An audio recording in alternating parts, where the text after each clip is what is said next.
Alors, les amis, les choses semblent plutôt connaître un recul sur la situation générale du marché des crypto-monnaies et, comme on pourra le constater tout à l'heure, il y a Sam Bankman-Fried ou encore même, je préfère dire, l'échange FTX qui a porté plainte à l'échange de Bybit dans une optique de récupérer un montant de près de 1 milliard de dollars.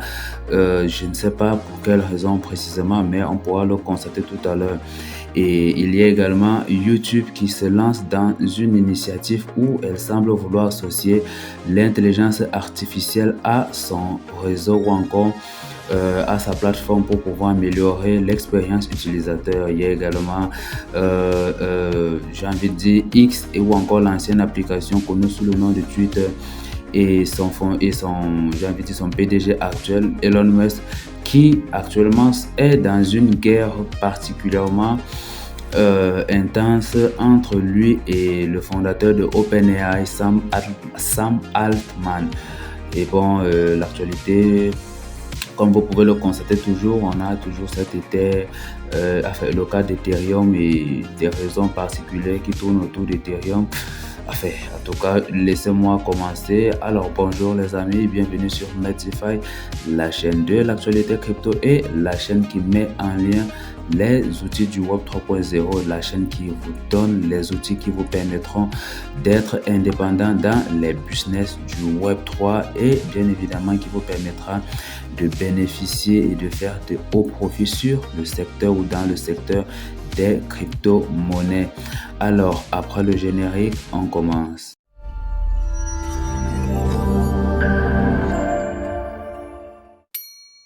Alors, les amis, comme on peut le constater, le Fear and Greed vient nous traduire quelque chose de plutôt critique. Je pense qu'il y a de cela 2 jours, si je ne me trompe pas, on avait un Fear and Greed qui était aux alentours de 78-79, si je ne me trompe vraiment pas.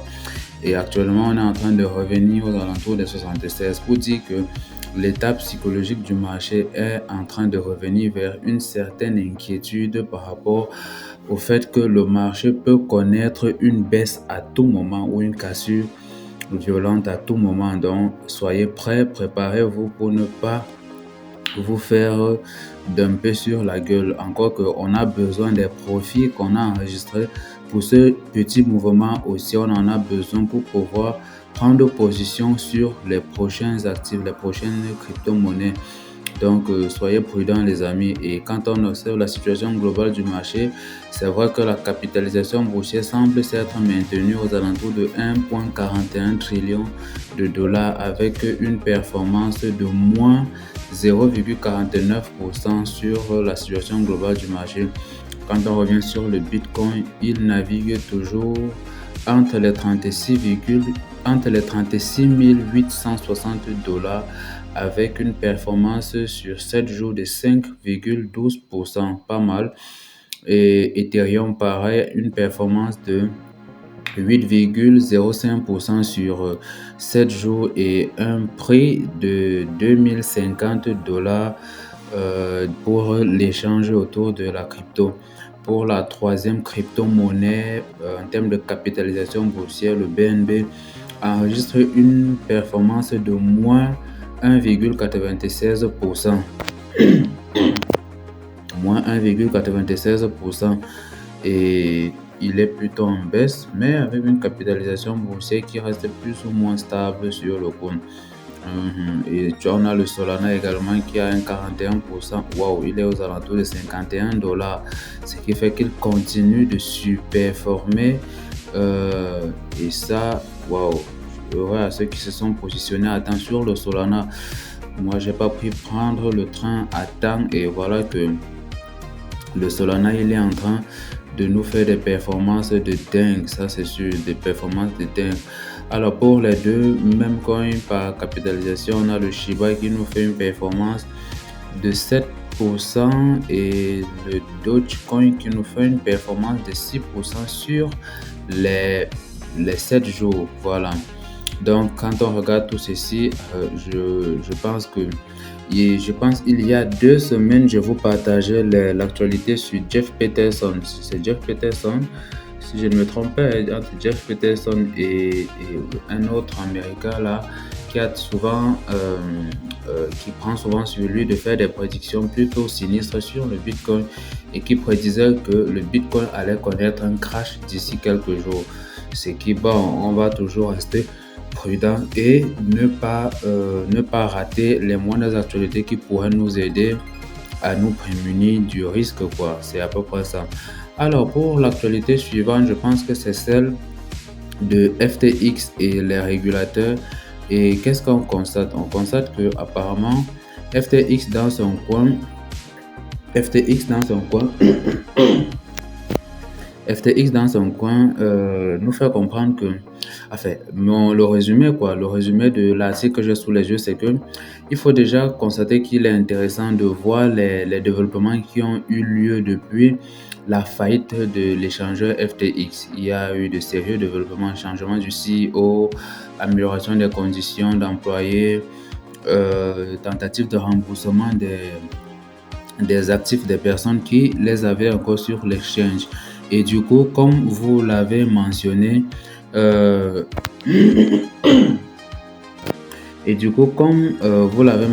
malgré le caractère expéditif du procès de Sam Bankman-Fried, les victimes peuvent connaître des retards prolongés dans la réception des jetons qu'ils avaient sur la plateforme. Et il est important de noter que les lacunes réglementaires qui ont été exposées par cette affaire ont mis en lumière la nécessité d'une réglementation plus stricte de l'industrie de la cryptosphère.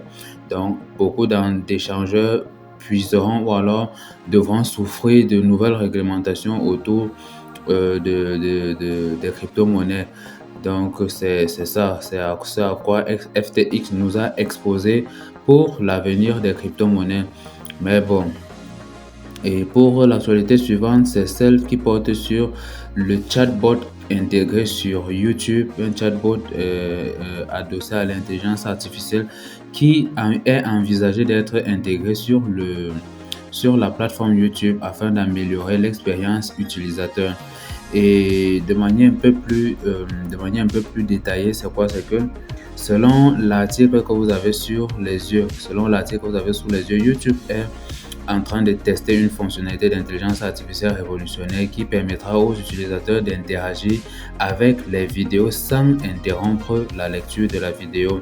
Et il expérimente également une IA qui organise les grandes sections de commentaires en thèmes faciles à digérer. Donc, ça va regrouper ou catégoriser les commentaires en thèmes faciles à digérer. Du coup, tout cela est très excitant, c'est vraiment très excitant, à la fois pour les projets d'intelligence artificielle et pour les projets cryptographiques d'intelligence artificielle également. Donc, soyez prêts et si vous n'oubliez pas, vous allez déjà constater que Google, qui aussi est dans le coup, semble être très en avance sur son temps par rapport à son intégration ou à son renforcement de liens avec le secteur du Web 3.0, notamment les cryptos, la blockchain et les NFT également.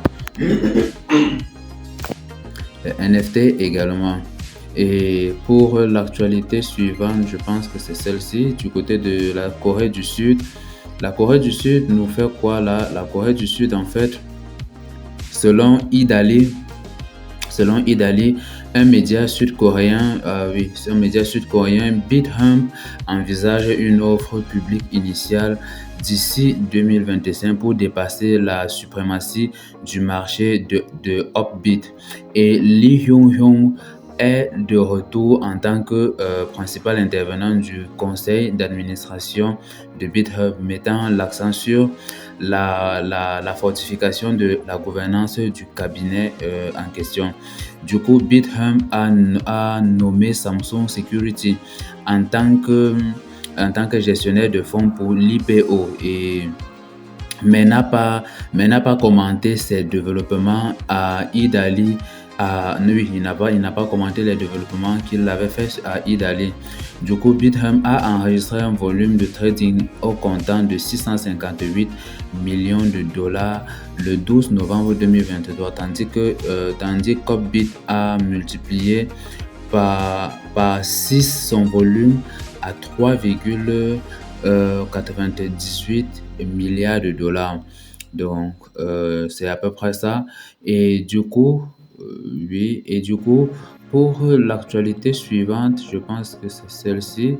Oui, il y a une récupération que le gouvernement américain a effectuée, une récupération de près de 54 millions de dollars auprès d'un arnaqueur, auprès de quelqu'un qui se jouait des portefeuilles de crypto-monnaies depuis 2023. Donc, l'Amérique a dû saisir, le gouvernement américain a dû saisir ses actifs, le privant ainsi de ceci, quoi. La personne avait détourné près de 30 000 Ethers. Il avait près de 30 000 Ethers en sa possession et il a même essayé de faire une transaction hors du pays afin d'échapper au,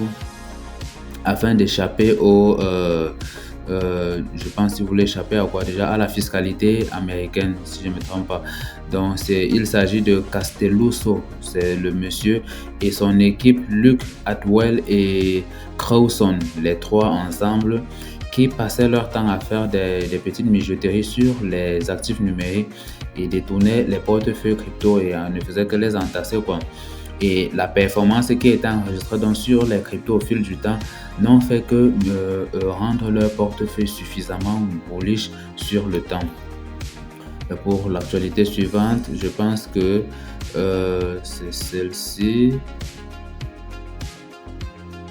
Oui, c'est celle-ci.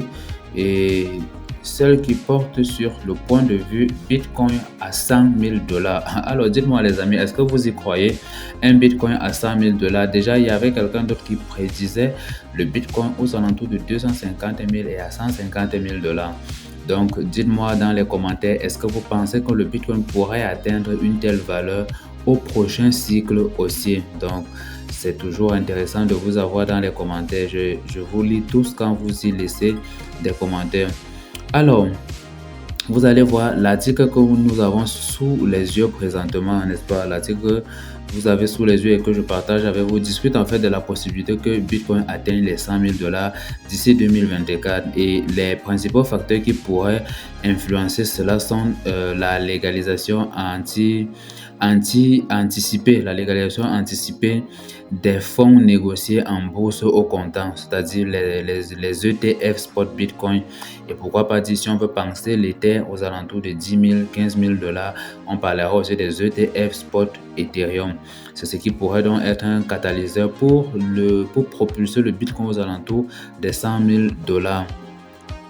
Et également, s'il faut ajouter quelque chose comme catalyseur, c'est que il faudrait qu'il y ait une position plus accommodante de la Réserve fédérale des États-Unis par rapport à la gestion des taux d'intérêt et de tout le reste. Donc, les pivots et tout ça, s'il y a amélioration des conditions, on pourrait forcément voir un Bitcoin qui vient prendre la liquidité sur le territoire national et améliorer dans le secteur. Et donc le prix du Bitcoin augmentera de façon inévitable. Ça c'est sûr, il augmentera de façon inévitable tant que la demande ne cessera d'augmenter par rapport à l'offre. Parce que n'oubliez pas, l'offre du Bitcoin continue de baisser au fur et à mesure que la demande du Bitcoin continue d'augmenter. Et c'est ça qui fait quelque part aussi la force de l'augmentation de sa valeur. Donc c'est à peu près ça. Du côté de la SEC, qu'est-ce qu'on a encore ici? En fait, la SEC nous fait quoi là? La SEC nous apporte une actualité qui va dans le sens où, selon un nouveau rapport de l'inspecteur général de la Security and Exchange Commission des États-Unis, la SEC a des difficultés à recruter et à retenir des experts en cryptographie en raison des restrictions d'embauche interne de leur côté, et la détention d'actifs cryptographiques interdit même à quiconque de travailler pour la SEC. De travailler pour la SEC, ce qui a été préjudiciable au recrutement donc des employés dans ce sens-là. Et du coup, la connaissance de soi perçue de Bitcoin est le plus grand prédicteur de la volonté d'acheter du Bitcoin à l'époque. C'était vraiment ça, l'indice même de base d'achat du Bitcoin à l'époque. Cependant, il est à noter qu'aucun régulateur de marché n'a encore le pouvoir de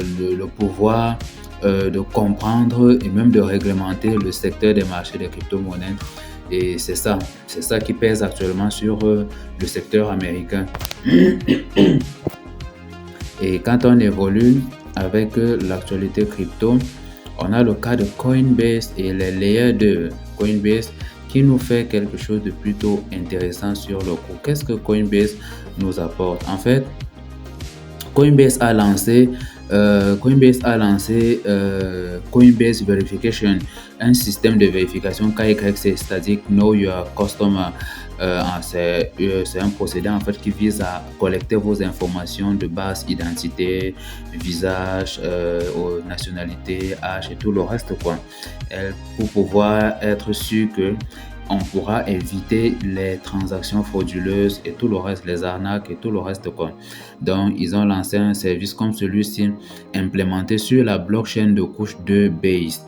Et ce système offre aux plus de 100 millions d'utilisateurs de Coinbase la possibilité de valider leurs comptes et leurs informations d'identification nationale directement sur le réseau Base. C'est directement sur le réseau Base. Et il repose même sur la norme d'Ethereum Attestation Service, et c'est-à-dire l'EAS d'Ethereum. Et du coup,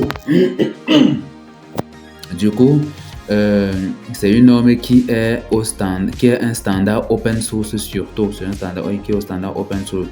Et le système est particulièrement efficace pour contrer les attaques, les attaques civiles. Une manœuvre dans laquelle des pirates utilisent un seul nœud pour créer de nombreuses identités fictives et parviennent donc à jouer sur le réseau de façon malhonnête. Donc on peut prendre ça déjà comme une très bonne initiative venant du côté de Coinbase. Et quand on évolue en fait avec l'actualité, les revenus des mineurs Bitcoin ont connu une très bonne augmentation au cours de ces derniers jours-ci. Et donc, ce que je veux dire, c'est que les mineurs Bitcoin ont donc connu une hausse de leurs revenus grâce à l'explosion des frais de transaction provoqués par les ordinals. Vous savez que les ordinals sont un réseau nouvellement construit sur la blockchain de Bitcoin. Bien que on ne va pas dire qu'ils sont autant greffés que ça sur la blockchain de Bitcoin, mais ils utilisent le Bitcoin comme frais de gaz et donc sont favorables un peu à l'évolution de l'écosystème du Bitcoin. Et en tant que réseau qui utilise dans le Bitcoin comme frais de gaz, on comprend que si Bitcoin avait un TPS, disons, de 1000 transactions par seconde et que les 1 seconde, 1000 transactions dépassées, on pouvait observer une congestion sur le réseau de Bitcoin.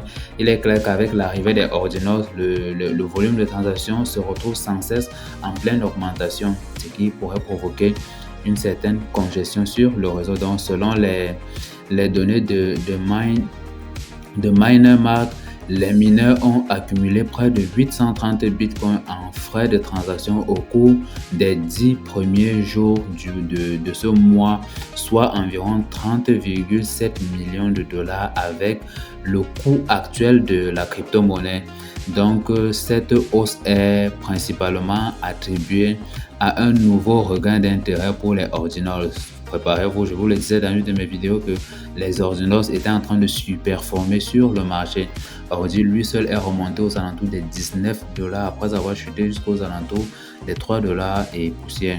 Et il y a Nols, lui par contre, est quitté de 0,048 centimes pour arriver à 0,3 centimes, ce qui est déjà un très bon indicateur pour le prochain cycle haussier, ça c'est sûr. Et en outre, même la hausse des revenus des mineurs de Bitcoin est également stimulée par la spéculation autour de l'approbation immanente des ETF Bitcoin au comptant par la SEC avec 12 demandes d'ETF Bitcoin au comptant en cours d'examen. Et si jamais l'examen se trouve validé, je peux vous assurer que on aura le niveau de... Bon, disons qu'on est en plein hold, n'est-ce pas? Forcément, est-ce que le niveau de congestion se trouvera élevé alors qu'en hold, je peux douter fort.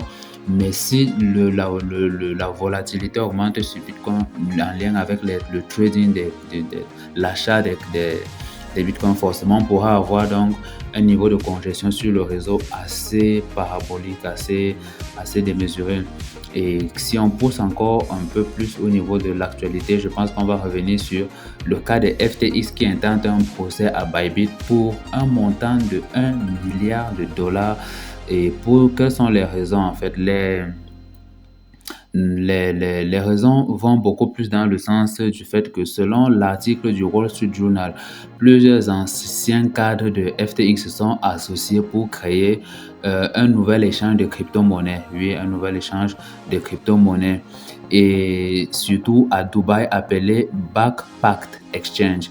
Trek Labs, une startup basée à Dubaï dirigée par l'ancien avocat de FTX, Kan Sung, a reçu une licence pour offrir des services de crypto-monnaie dans la région à la fin du mois d'octobre.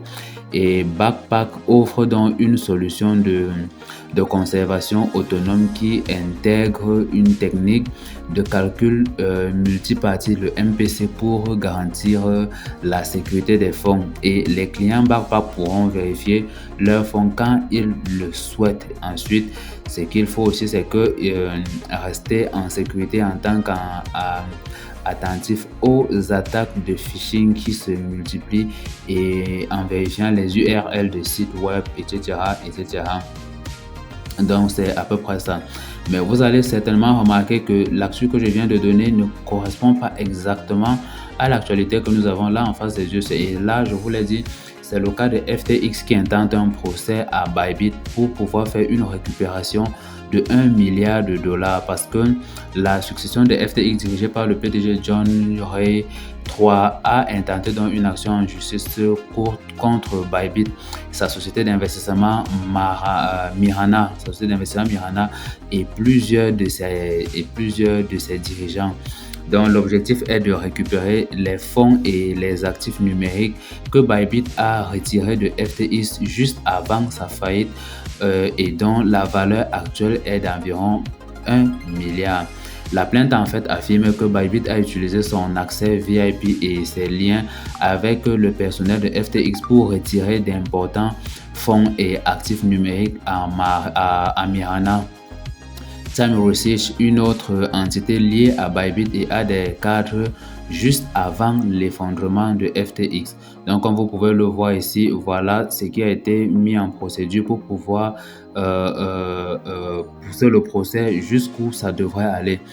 Et s'ils essaient de gérer ça à l'amiable, ça pourra aller, mais s'ils poussent ça en justice, Bybit, je pense qu'ils seront forcés de rembourser les fonds en question. Et s'ils ne le font pas forcément, ils devront porter ou subir le coût de la SEC sur leurs épaules. Je pense que à ce niveau, les anciens dirigeants de FTX s'associent. Oui, ça c'est l'actualité que je venais de vous donner carrément. Donc, on va passer à l'actualité suivante, celle de Poloniex qui s'est fait hacker près de 117 millions de dollars. C'est juste massif et je pense que c'est le troisième plus gros hack sur le troisième plus gros hack sur les exchanges qui a eu lieu dans l'espace des crypto-monnaies dans tous les temps. C'est le troisième plus gros ici. Donc, je pense, et Poloniex qui appartient à Sun, il s'appelle comment déjà? Je sais quand même qu'il y a Sun dans son nom. Est-ce que je peux trouver quand même Justin Sun, voilà. Justin Sun, le patron de Tron ou encore le CEO de Tron, de la blockchain Tron, a souligné aux investisseurs sur la plateforme de ne pas s'inquiéter parce qu'il y avait de quoi être en mesure de rembourser un tel montant. Et du coup, est-ce qu'on devra l'écouter, lui faire confiance sur la question? Oui, c'est déjà quelque chose, c'est sa parole. Mais est-ce qu'il faudrait continuer à faire confiance à ces plateformes-là qui ont nos sources dessus? Il faudrait faire attention et conserver vos actifs dans vos portefeuilles décentralisés. Et quand on évolue avec l'actualité, on a le cas de JP Morgan qui nous apporte quelque chose de plutôt intéressant en ce qui concerne les ETF Spot Bitcoin parce que l'analyste de JP Morgan ou encore les analystes de JP Morgan ont récemment ils ont récemment publié une note expliquant que la réglementation sur les crypto-monnaies aux États-Unis ne devrait pas s'assouplir même après les défaites juridiques de la Securities and Exchange Commission contre Ripple ou encore même contre Ripple Labs et Grayscale Investment. Et les analystes ont également averti que l'approbation ponctuelle d'un ETF Bitcoin ne signalait pas un changement réglementaire un changement réglementaire complet vers l'industrie de la cryptographie. Donc on peut quelque part être en train c'est pourquoi je disais, préparez-vous à voir l'état du fear and greed. Il est clair qu'on puisse connaître un mouvement à la baisse et un gros mouvement à la baisse même d'ici quelques jours. Et si c'est le cas, ça peut faire mal sur le coup et il faudra être préparé donc pour pouvoir ne pas subir de plein fouet ce coup à la baisse là. Ayez vos stablecoins sur le côté pour pouvoir racheter à la baisse quand le moment se présentera. Donc c'est déjà une garantie que les ETF Bitcoin Spot ne seront pas comme un accord total sur l'idée reçue ou alors l'idée pleinement reçue par les Américains ou bien alors les instances américaines, juridiques américaines de l'intégration des crypto-monnaies ou de la technologie de la blockchain dans l'univers du quotidien, quoi. Donc, au lieu de cela, ils s'attendent donc à ce que les ETF tirent des investissements des produits Bitcoin existants et tout le reste. Et le président de la SEC, Gary Gensler, a même récemment révélé que le régulateur envisageait 8 à 10 applications de repérage pour les ETF Bitcoin. Et donc, JP Morgan a déclaré en septembre qu'il s'attendait à ce que la SEC approuve plusieurs ETF Bitcoin à la fois. Et pour l'actualité suivante, qu'est-ce qu'on a pour l'actualité suivante? Je pense que l'actu suivante nous fait part de la crypto-monnaie représente ou alors préserve la dynamique haussière. La tête ne fait-elle que commencer ou alors la fête ne fait-elle que commencer. Donc, c'est toujours un article qui nous fait comprendre à peu près l'état global du marché de la cryptosphère.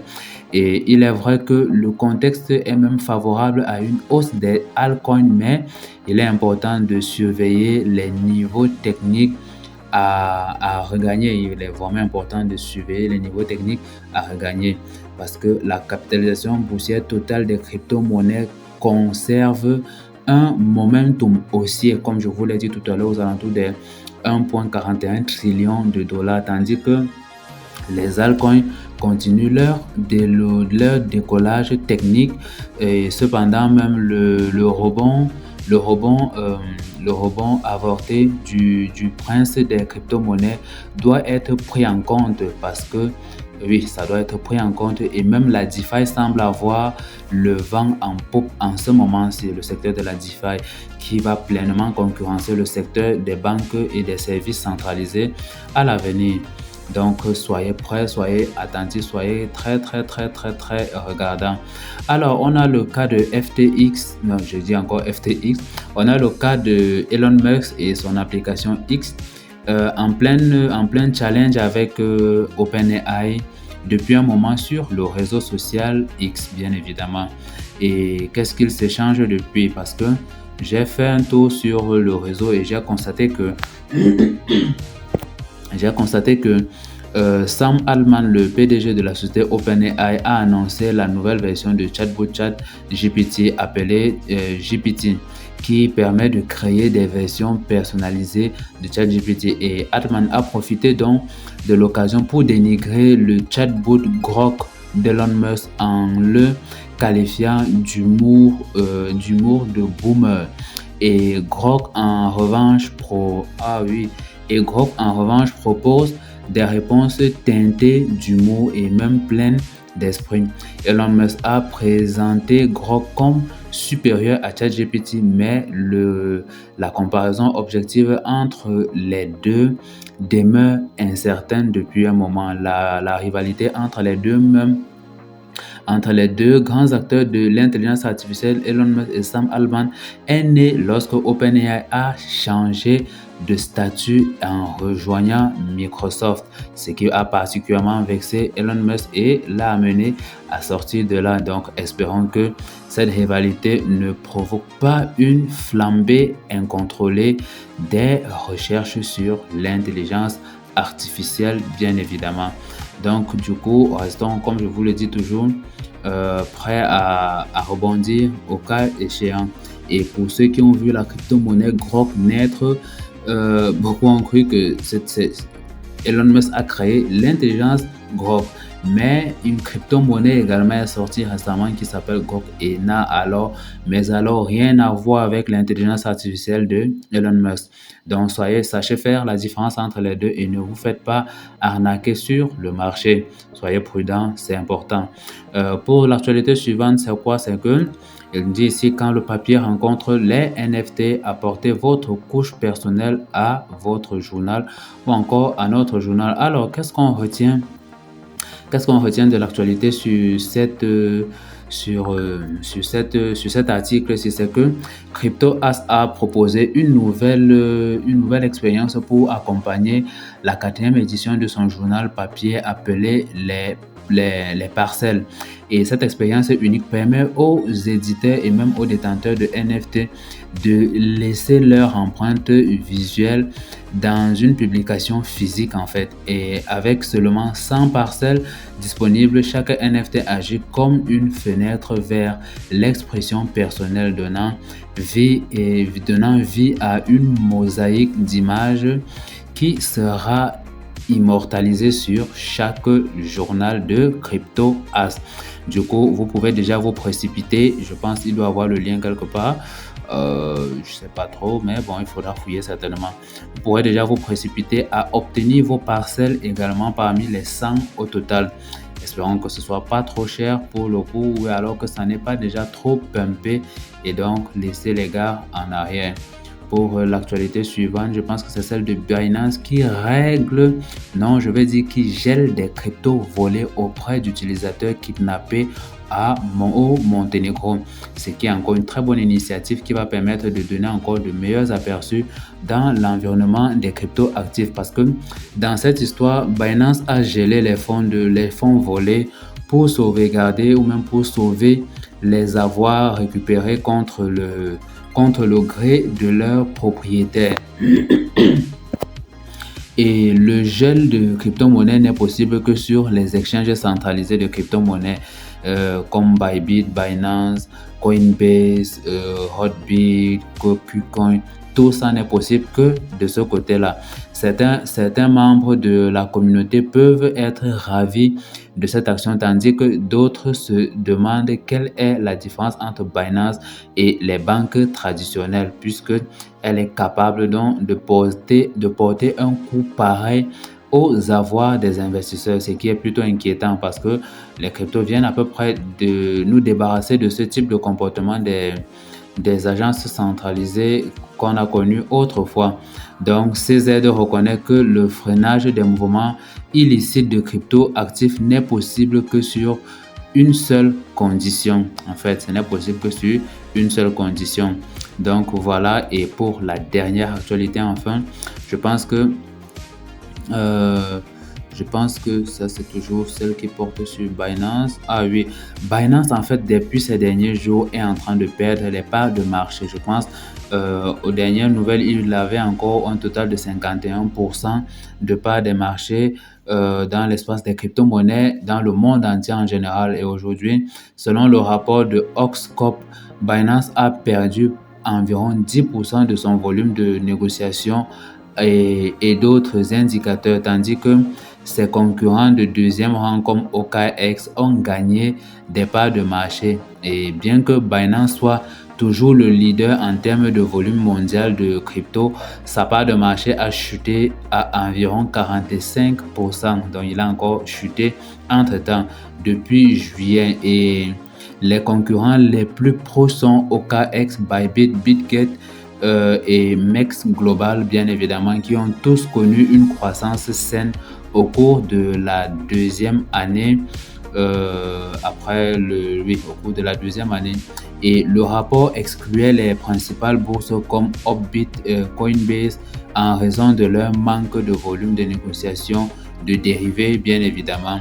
Et en termes de données, blockchain Binance détient toujours plus de valeur d'actifs cryptographiques que tout autre échangeur centralisé à 45%, mais sa domination diminue quand même considérablement lorsque l'on examine les adresses de dépôt ouvertes à chaque échange, ça c'est sûr. Et du coup, ce sera tout pour l'actualité crypto du jour. Ce que vous devez précisément retenir, c'est que cette période semble être un peu critique. Donc, prenez la peine de retirer vos avoirs sur les exchanges centralisés et conservez-les dans vos portefeuilles au chaud, quoi. Du coup, ce sera tout pour l'actu crypto du jour. Alors, abonne-toi et like, commente. Alors, ciao pour la prochaine vidéo. Alors,